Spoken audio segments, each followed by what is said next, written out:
अकेला चना भार नहीं फोड़ सकता, पर अकेला बंदा पहाड़ तोड़ सकता है। एक बंदा अमेरिका से रूस गया पुरानी मिसाइल्स के खोखे खरीदने, ताकि उनसे कुछ ऐसा बना सके जो आज तक कोई नहीं बना पाया था। रॉकेट, जमीन से उड़ने वाला नहीं, उड़कर जमीन पर वापस उतरने वाला रॉकेट। ऐसा रॉकेट जो किसी ने सोचा भी नहीं होगा कि पॉसिबल होगा। अगर किसी ने सोचा होगा तो उसके पास में आइडिया नहीं होगा कि कैसे रॉकेट को जमीन पे वापस उतारना है, और अगर किसी के पास में आइडिया भी होगा तो उसने किया नहीं होगा। लेकिन ये बंदा जो रॉकेट की एबीसीडी भी नहीं जानता था, जिसने किसी भी कॉलेज में कोई रॉकेट इंजीनियरिंग की डिग्री नहीं ली थी, वो बंदा ऐसा रॉकेट बनाने चला था जो उस टाइम की रॉकेट बनाने वाली बड़ी बड़ी कंपनीज को भी नहीं पता होगा। जमीन पे वापस उतरने वाला रॉकेट। रॉकेट लॉन्च तो कई साल से होते आए थे। कोई रॉकेट को लैंड करके दिखाए तो उसको बोलेंगे रियल दुनिया का रियल आयरन मैन। इस बंदे से रूस वालों ने जरूरत से ज्यादा पैसे मांगे। यहां तक कि कहा जाता है कि रूस में जो इस बंदे की मीटिंग हुई थी वहां की कमेटी के साथ में, उस मीटिंग में उस बंदे का बहुत मजाक उड़ाया गया। यहां तक कि उसके मुंह पे थूका भी गया, यह भी कहा जाता है। और इसको कहा गया कि तेरे पास पैसे तो है नहीं और तू आ गया मिसाइल खरीदने। ये बंदा बिना डील पूरी किए वापस अपने कंट्री आ गया और उसी दिन से किताब उठा ली इसी सवाल के जवाब में कि मैं क्यों नहीं बना सकता रॉकेट।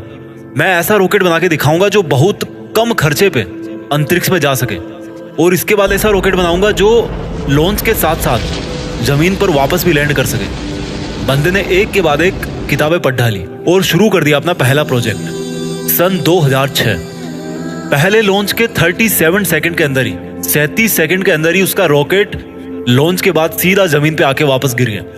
और ये गिरना ऐसा था कि उस रॉकेट के टुकड़े टुकड़े हो गए। प्रोजेक्ट फेल हो गया। बंदा 4 साल से इस पे काम कर रहा था। 2002 से उसने काम शुरू किया था। 2006 में उसका पहला प्रोजेक्ट फेल हो गया। पैसों का बहुत नुकसान हो गया। बंदे ने फिर सवाल ढूंढने की कोशिश करी कि यार कहाँ कमी रह गई, रॉकेट लॉन्च क्यों नहीं हो पाया। 1 साल बाद फिर से रॉकेट लॉन्च किया, फिर से वही हुआ, मिशन फेल्ड, रॉकेट क्रैश, पैसों का भारी नुकसान। फिर 1 साल बाद तीसरी कोशिश करी और फिर वही हुआ, मिशन फेल्ड, रॉकेट क्रैश, पैसों का भारी नुकसान। एक के बाद एक करके 3 बार इसके प्रोजेक्ट फेल हो गए। अब इस बंदे के पास में है ना, बड़ी मुश्किल से केवल 1 को रॉकेट जितने पैसे बचे थे, या उतने भी नहीं बचे थे कह लो। जितने अच्छे अच्छे इंजीनियर थे ना इस बंदे के पास में, वो सब इसको छोड़ करके वापस चले गए। लेकिन इस बंदे में इतना जुनून था, इतना होमवर्क इसने कर रखा था कि इसने सोचा कि यार एक बार वो ट्राई करते हैं। लेकिन इसके पास में इतने पैसे नहीं थे कि ये अच्छे इंजीनियर्स को हायर कर सके, और ये घटिया इंजीनियर्स को रखना नहीं चाहता था। तो इसने डिसाइड किया कि जब मैंने इतनी पढ़ाई कर रखी है तो क्यों ना इस बार प्रोजेक्ट का चीफ इंजीनियर मैं ही बन जाऊं। वो बंदा खुद चीफ इंजीनियर था जिसने रॉकेट साइंस की कोई इंजीनियरिंग डिग्री नहीं ले रखी थी। बड़ी अजीब सी बात थी, बहुत रिस्की काम था ये। पैसों का पहले ही भारी नुकसान हो चुका था, लेकिन इस बंदे की हिम्मत का नुकसान कोई नहीं कर पाया।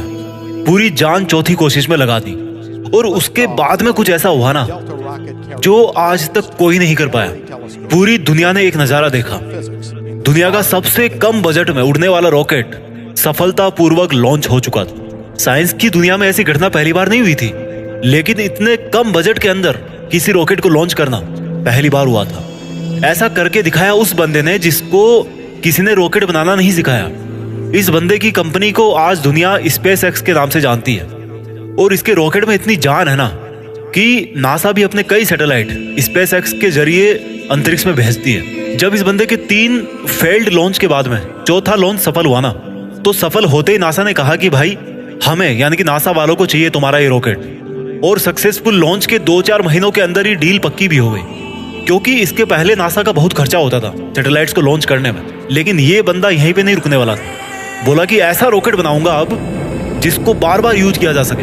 आमतौर पे क्या होता है कि जब किसी सैटेलाइट को स्पेस में लॉन्च करना होता है तो वो सैटेलाइट को अंतरिक्ष में लेकर के जाता है, साथ साथ में उसको कैरी करने वाला रॉकेट भी उसके साथ में चला जाता है। वो उसको आप यूज नहीं कर सकते दोबारा, क्योंकि वो खत्म हो जाता है, यूज करने लायक वो बचता ही नहीं है। यानी कि ये बंदा ऐसा रॉकेट बनाना चाहता था जो अंतरिक्ष में जाकर के अपना काम करके सुरक्षित वापस जमीन पे आकर के लैंड हो जाए, ताकि उस रॉकेट में केवल फ्यूल भरना पड़े और फिर वो वापस स्पेस में जाने के लिए तैयार हो जाए। जब इस बंदे ने 2011 में अनाउंस किया कि मैं लैंड करने वाला रॉकेट बनाना चाहता हूँ, तो काफी लोगों ने इसकी मजाक बनाई। बड़े बड़े लोगों ने कहा कि ये फालतू का काम है, क्योंकि हवाई जहाज तो लैंड कर सकता है, लेकिन रॉकेट को लैंड करवाना नामुमकिन है। लेकिन इस बंदे के दिमाग में नामुमकिन नाम की कोई चीज नहीं थी। इसके दिमाग में केवल जिद थी कि मैं लैंड करने वाला रॉकेट जरूर बनाऊंगा, सबको गलत साबित करके बताऊंगा। बंदे ने अगले 4 साल तक दिन रात एक कर दी, बहुत सारे फेल्ड रॉकेट टेस्ट किए। आखिरकार 2015 में पूरी दुनिया ने फिर से एक बार इस तरह का नजारा देखा जो वो आज तक हॉलीवुड की फिल्मों में ही देखती आई थी। इस बंदे ने लैंड करने वाला रॉकेट बना दिया, असंभव संभव हो गया।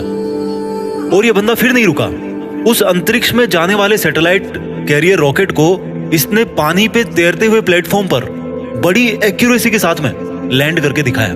कमाल का बंदा है। रॉकेट अंतरिक्ष में जाता है और सैटेलाइट को अर्थ की ऑर्बिट में छोड़कर 10-12 मिनट में वापस आकर के अपनी जगह पे खड़ा हो जाता है। इस बंदे को यार अगर रियल दुनिया का आयरन मैन नहीं बोलेंगे तो फिर किसको बोलेंगे और क्या बोलेंगे?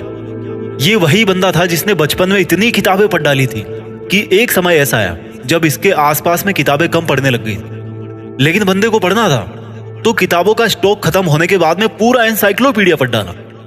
ये बंदा आज दुनिया का सबसे अमीर इंसान बन चुका है।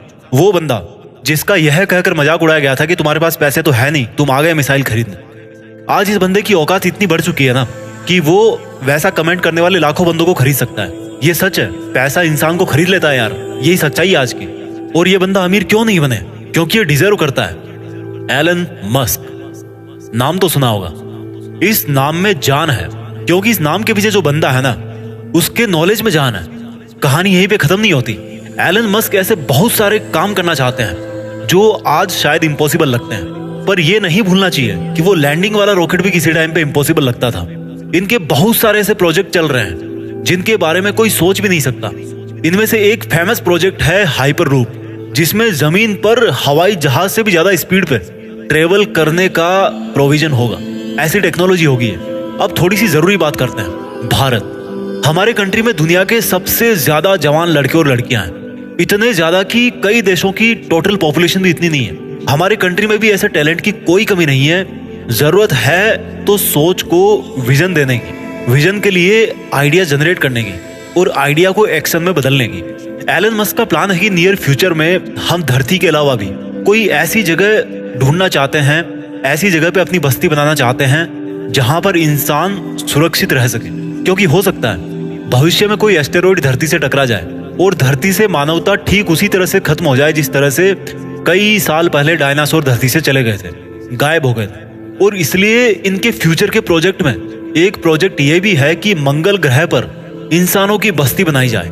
इनका बड़ा तगड़ा है यार इनका विजन, और ऐसा विजन आज हमारे यूथ में होना बहुत जरूरी है। अगर ये बंदा कर सकता है ना तो समझ सकते हो कि इंसान का दिमाग कितना पावरफुल है, इंसान की हिम्मत कितनी पावरफुल है, इंसान की कैपेबिलिटी क्या है और इंसान के लिए क्या इम्पॉसिबल है। एलन मस्क का मानना है कि फेल होने से नहीं डरना चाहिए, क्योंकि फेल होना भी एक ऑप्शन होता है, लेकिन काम ना करना कोई ऑप्शन नहीं होता। ये खुद मानते हैं कि ये एक हफ्ते में लगभग 120 घंटे काम करते हैं। अगर 7 से डिवाइड करोगे ना तो लगभग 17 घंटे के आसपास आएंगे एक दिन में निकल के। कई बंदे तो इतना सोते होंगे। इनका कहना है कि मैं वो काम नहीं करता जो जरूरी है, मैं वो काम करता हूँ जो मुझे लगता है कि मुझे करना चाहिए।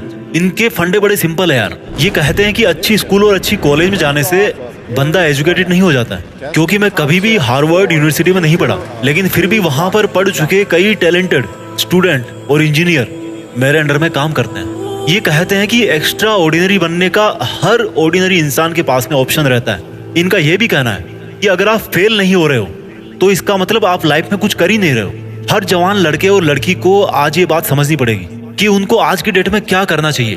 क्या उनको वो करना चाहिए जो उनको लगता है कि जरूरी है, या उनको वो करना चाहिए जो उनको लगता है कि उनको करना चाहिए। इंसान तब ज्यादा बेहतर कर पाता है जब उसको पता होता है कि उसको क्या करना चाहिए। एलन मस्क को किसी ने रॉकेट साइंस नहीं पढ़ाई थी, पर इनको लगा कि उनको रॉकेट साइंस पढ़नी चाहिए, तो इन्होंने खुद पढ़ी, क्योंकि इनको पता था कि इनको क्या करना चाहिए। आज की डेट में किसी बंदे के लिए कुछ करना मुश्किल नहीं है। अगर मुश्किल है तो वो ये है कि उसके पास में कोई गोल ही नहीं है, उसको पता ही नहीं है कि उसको करना क्या है। लक्ष्य निर्धारित नहीं करना सबसे बड़ी प्रॉब्लम है। फेल होना कोई प्रॉब्लम नहीं है। एलन मस्क का मानना है कि नॉइज से ध्यान हटाकर सिग्नल की तरफ ध्यान दिया जाना चाहिए। उनका मानना है कि प्रॉब्लम कोई प्रॉब्लम नहीं होती, प्रॉब्लम का सॉल्यूशन ढूंढना एक प्रॉब्लम है। शब्दों में थोड़ा सा फेरबदल करने से पूरा वाक्य जो है ना, उस पूरे वाक्य का अर्थ बदल जाता है। और माइंड में थोड़ा सा विजन आपकी पूरी जिंदगी बदल के रख सकता है। अगर आपकी लाइफ में कोई प्रॉब्लम नहीं है ना आज, तो प्रॉब्लम क्रिएट करो खुद के लिए। कैसे करोगे? एक बड़ा लक्ष्य निर्धारित कर। हमारे देश के युवाओं को आज इस क्रांतिकारी मनुष्य से सीखने की जरूरत है। हालांकि ये भी सच है कि हमारा देश ऐसे क्रांतिकारी युवाओं से भरा पड़ा है, बस उनको अपने आप को पहचानने की जरूरत है। वो बंदे भी एलन मस्क की तरह कुछ ऐसा कर सकते हैं जो कोई सोच भी नहीं सकता। दम है तो कुछ बड़ा करके दिखाओ। देश में अपना नहीं, बल्कि दुनिया में देश का नाम कर जाओ। जय हिंद, वंदे मातरम।